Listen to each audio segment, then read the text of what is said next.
Chemistry chapter number 11 बेटा chapter हमारा जो है वो ख़त्म हो गया। उसके एमसीक्यूज़ ये आपको जो है वो ऊपर नज़र आ रहे हैं ना, ये सारे एमसीक्यूज़ के आप लोग निशान लगा लीजिएगा, बाकी करने ये आप लोगों ने खुद हैं।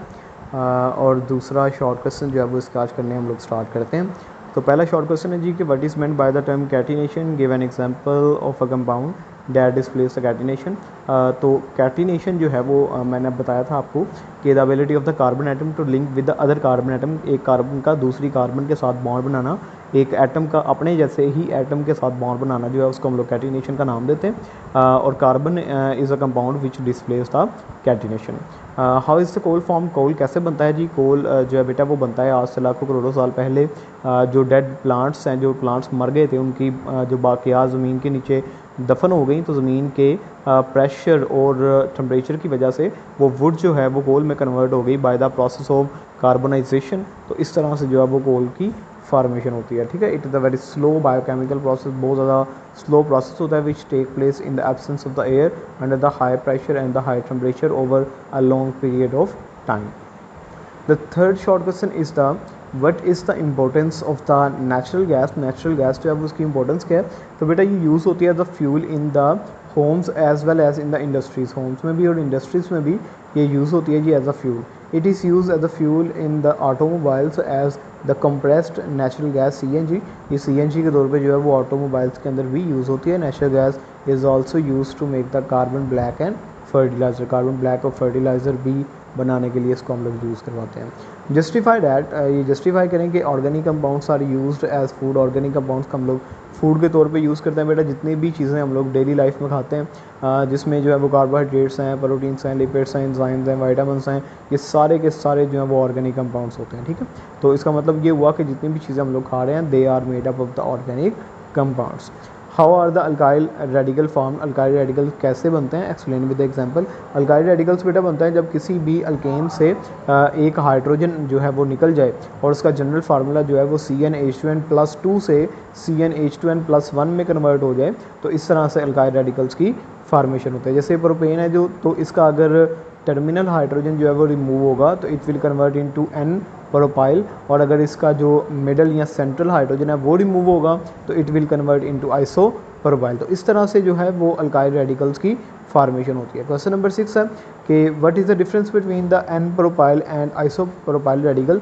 N प्रोपाइल और आइसो प्रोपाइल रेडिकल्स में क्या डिफरेंस है?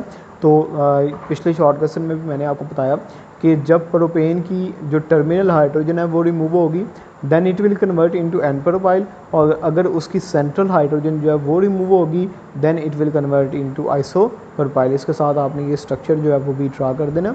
तो क्वेश्चन नंबर 7 है जी explain the different radicals of the butane. Butane के जो डिफरेंट रेडिकल्स हैं उनको एक्सप्लेन करें।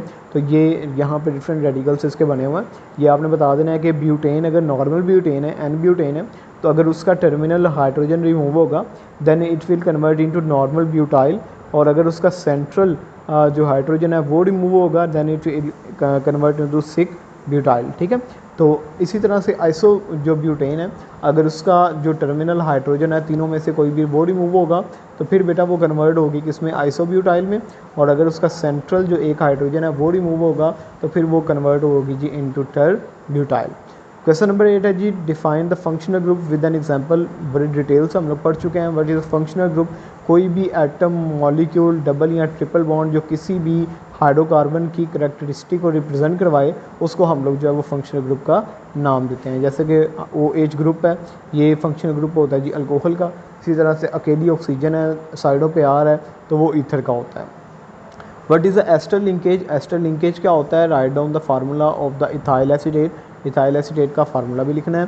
तो एस्टर लिंकेज होता है जी कार्बन ने डबल बॉन्ड बनाया जी ऑक्सीजन के साथ, एक साइड पे उसकी जो है वो R है, दूसरी साइड पे जो है वो ऑक्सीजन है, और उस ऑक्सीजन के साथ फिर एक R है।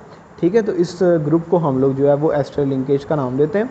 और ये इथाइल एसीटेट का जो है वो स्ट्रक्चरल फार्मूला बना हुआ है CH3COOC2H4। ठीक है, तो ये आपने जो है वो C2H5, तो ये आपने जो है वो इसका स्ट्रक्चरल फार्मूला जो है ना वो बना देना। क्वेश्चन नंबर 10 है जी write down the dot and cross formula of the propane and butane. Propane और N ब्यूटेन जो है वो उनका आपने जो है वो dot and cross formula draw करना है।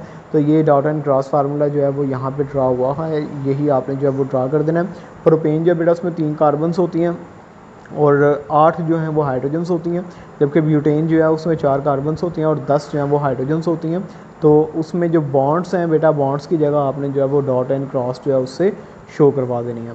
तो ये 10 शॉर्ट क्वेश्चन हैं, ये आपने अच्छी तरह से याद भी करना है इनको और इनको जो है वो लिखना भी है।